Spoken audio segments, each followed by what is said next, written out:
And so I now have the pleasure of introducing my colleague, Professor Randy Boyagoda, who will actually introduce our guest speaker, Kamal Riahi.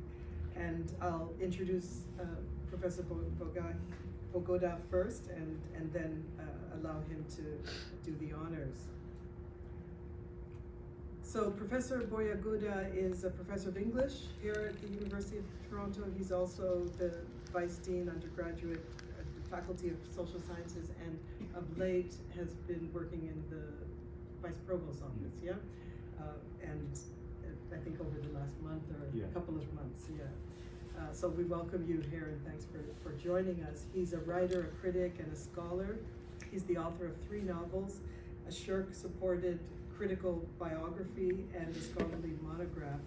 His fiction has been nominated for the Scotiabank Giller Prize, the Impact Dublin Literary Prize, and named a New York Times Book Review Editor's Choice Selection, and this was in 2012.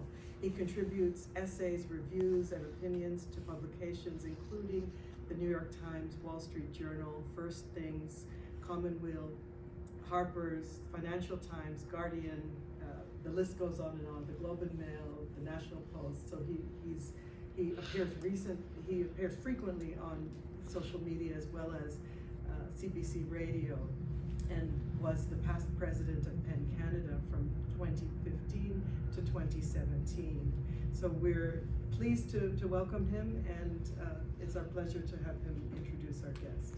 Thank you.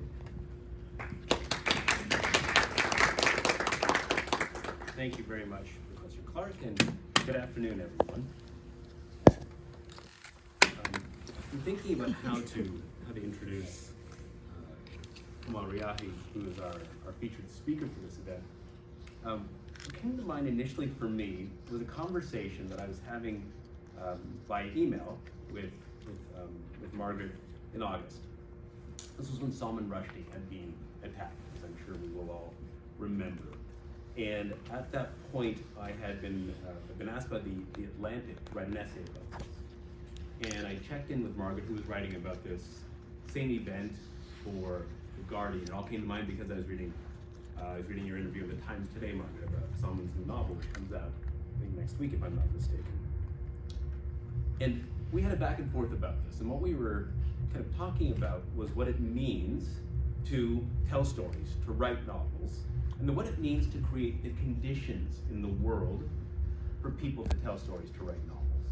And if you know, I suspect we all know, all the different ways that Margaret Atwood in her career, in her public life, has done both, has sustained both, right? As founder of PEN Canada, among many other things, co-founder of PEN Canada, with Graham Gibson, among many other things, while at the same time telling stories. And I was more than happy in those email exchanges to say that Margaret has been an example to me of what it means, if you can do it, to do both. Some people can tell stories. Some people can create the conditions for people to tell stories, defend their right to do so, and then for those who have the capacity to do both, you kind of called on them to do both for your fellow writers and for the world at large. Kamal Riahi is one of these people, is what I'm saying. And that's why it's a great pleasure, Margaret, here, my own conversations with Kamal, with Nadia Al-Razi, a journalist in her own right, this opportunity to chat with someone like Kamal under the auspices of the Center for Diaspora and Transnational Studies by way of Professors O'Neill and Professor Clark is a wonderful thing, made possible, as you were saying, by way of Dean Wooden's support. Because what does it do, as you were saying in your opening remarks, it brings newness to the university. It brings newness to the center, and from the center outwardly, I guess you could say. So what does it mean then to think of Kamal as someone who's kind of a both and instead of an either or when it comes to storytelling? He is a novelist, a critic, a broadcaster who produces and presents programs for radio and television. He is a human rights activist, all within the context of his work in and beyond Tunisia. He has a bachelor's degree from the University of Tunis and a postgraduate degree in Arabic language and literature in the Faculty of Letters and Arts and Humanities, again from Tunisia, La Nouba.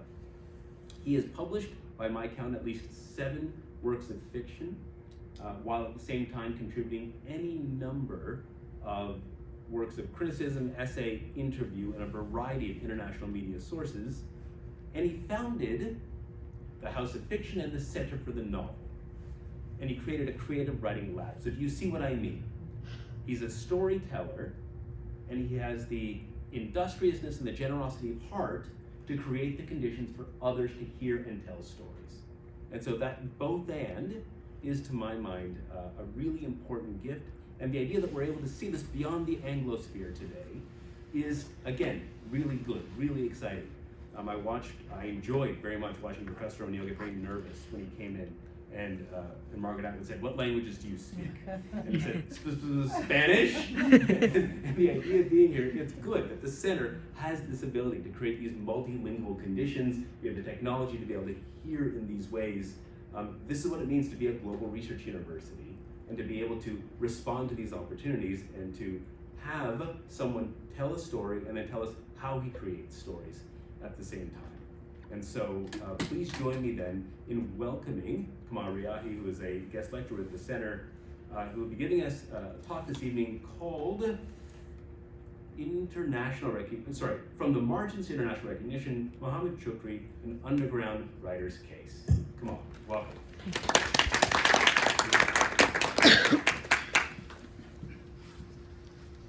Thank you, Lindsay.